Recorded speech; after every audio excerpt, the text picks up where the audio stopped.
now we've had a good look at what we should be seeing when we're taking a breath, let's actually put it into practice so you can start to see and experience for yourself whether the right things are happening. So we're going to explore this standing up, and we're also going to take a look at it lying down. So the first position we'll get into is on your feet. So bring yourself up to a standing position, and what I want you to do is place one hand on your chest and then one hand on your belly. And we're going to take some really nice big deep breaths here, and what I want you to pay attention to is what moves first.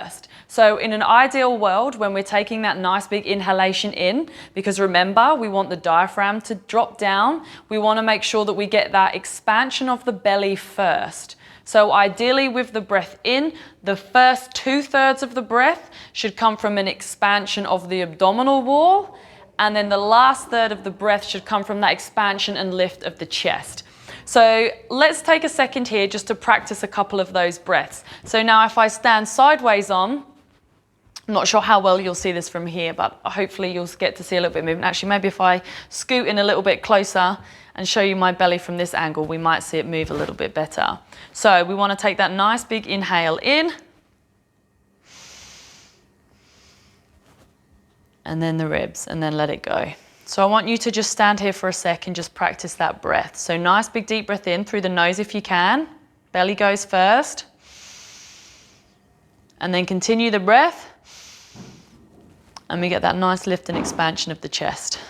So just spend a couple of moments there just practicing that breath so you can start to connect with your body and see what moves first.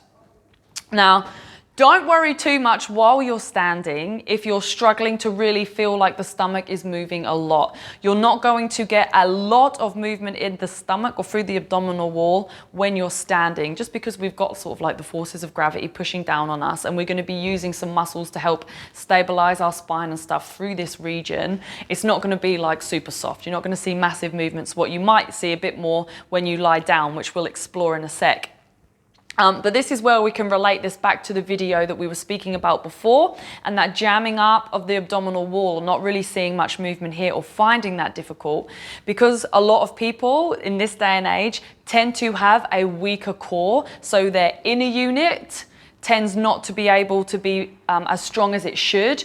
What they will then do is use the outer unit, so use the abdominal wall to actually do that stability work for them. So not only might they be taking short, shallow chest breaths all the time, which is doing a lot of work here and then a lot of work through the abdominal wall to keep lifting and depressing the chest rather than using the diaphragm and the intercostals to initiate those two moves in and out.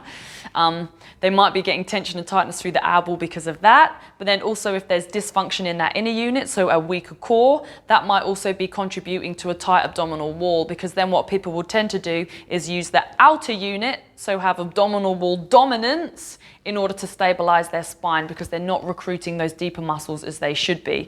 So it's the abs rather than the core doing the work. The other thing that we want to look for here is also what we call an inverted breathing pattern. So we all know now, and we've connected with the fact that when we breathe in, the abdominal wall should go out. When we have an inverted breathing pattern, what happens is the reverse. So when we breathe in, we actually get a suck in of the belly. So as we breathe in, we get this rather than this.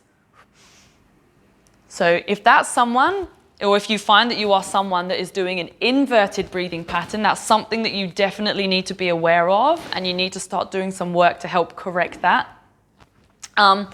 So in terms of what we're looking for, that nice big expansion of the belly, and then the lift and the expansion of the chest. So just take another moment here to try and connect with that. And if you are someone that is struggling with that, then start asking yourself the questions: is this related to my core? Do I know I have a weak core? Is there work there that needs to be done to stop me from using that outer abdominal wall to do all the work for me in order to encourage me to belly breathe better?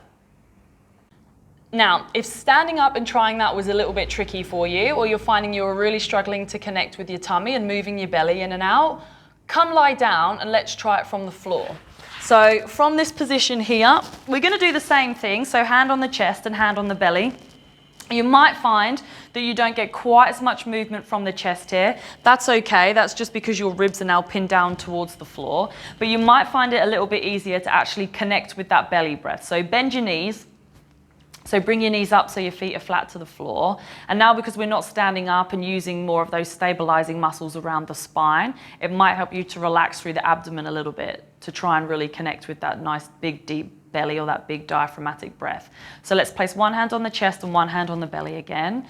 Now I encourage you, if you can, to take the nice big deep breath through the nose. Now I know for some people, if they've got issues with the nose or the development of the nasal passage, that can affect the mechanics of breathing. That's something we'll touch on a little bit later.